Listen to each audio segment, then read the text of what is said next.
Today, talking about leadership, we're going to look at how God holds leaders to a higher standard. He does. It's true.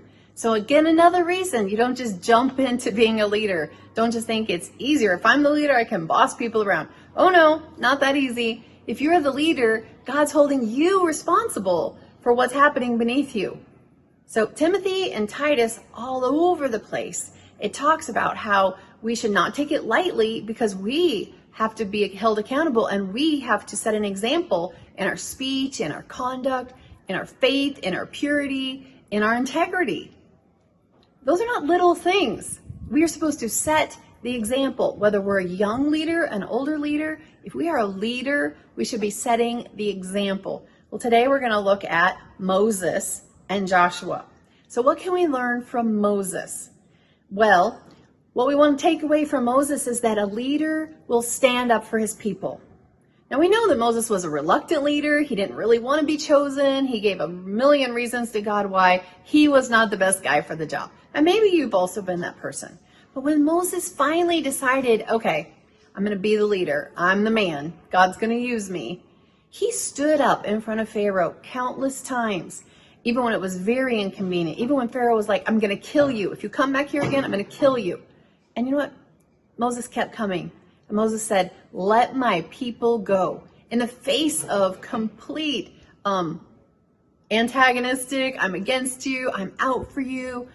Yeah, when they were trying to disprove that even these signs he was showing, they weren't really miracles. Well, look, my magicians can also, nope. I'm going to stand up for my people. I'm going to follow my God.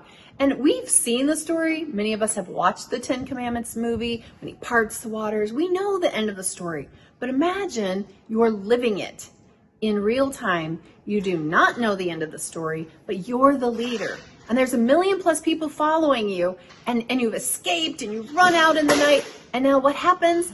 But you have to face a water, a river, a sea. And behind you is the enemy, and they're coming. And in between are all these people. And they're like, help us, help us. You don't know what to do.